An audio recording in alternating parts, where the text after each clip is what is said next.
Been in Israel. 6 months. Some ideas. Oh wow, you're volunteers No, students.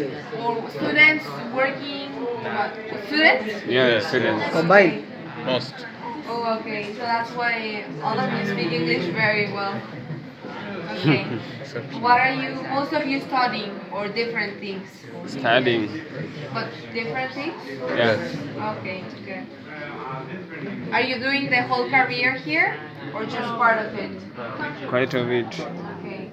So I believe you're in your 20s, right? 20 something, all of you. Exactly. Not all of us. Most. Most. Ah. Okay. Most of us. So I just turned 19. Ah. Still a teenager. Happy birthday. Happy And belated. I'm not in college yet.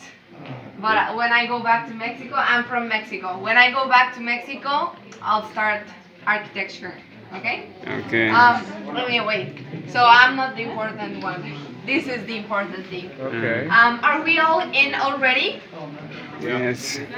Hello. Are we? Yeah. Okay. Good. So, welcome to the Encounter Chapel. This is a place where we can all get or have communion service. Okay.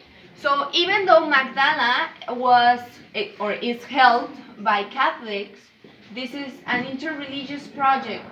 It's for all Christians and even Jewish people. So we'll welcome everyone here. And that's why we have this special chapel so that we can all have communion service.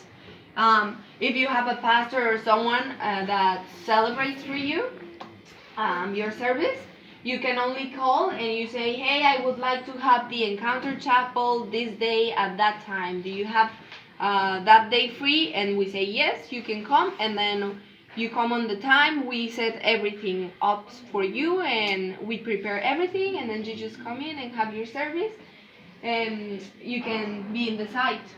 So that's how it works. Because in Magdala, what we want to do is promoting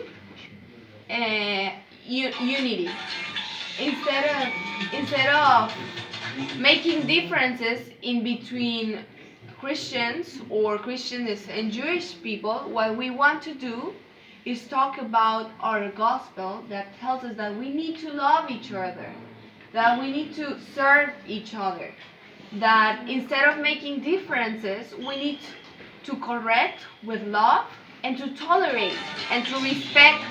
Okay? So here we have a looking like synagogue chapel. So you have the seats around. Remember I told you about the seats?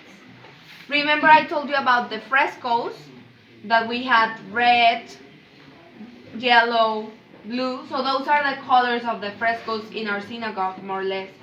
Because that we want to make everyone, for the Jewish people, for example, feel welcome, that they are in their house. But then, for the Christians, we have this beautiful painting. You know about this passage, the hemorrhaging woman? Yes. She had been bleeding for 12 years. She was impure. Because the Jewish law says that whenever you have contact with blood, any type of contact, you become impure. So she was very impure. She had contact with blood for 12 years. And she couldn't be near anyone because if she touched the man, she got stoned. Okay? So Jesus is at the marketplace with his disciples in a town around the Sea of Galilee. So that happened somewhere around the Sea of Galilee. And he's there with his disciples, and all of a sudden he stops and he goes like, whoa, somebody touched me.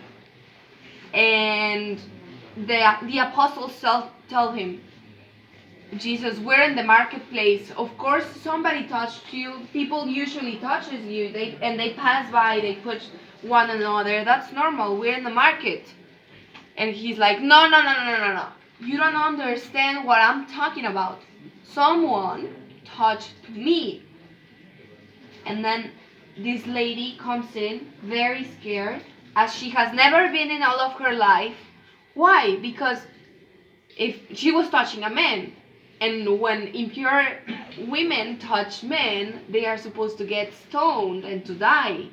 So she knew if they caught her, she was going to die. That's why she was scared. And if you read the passage, that's what the Bible says. So she comes in very scared. She got caught. And she says, "It was me." Jesus turns to her.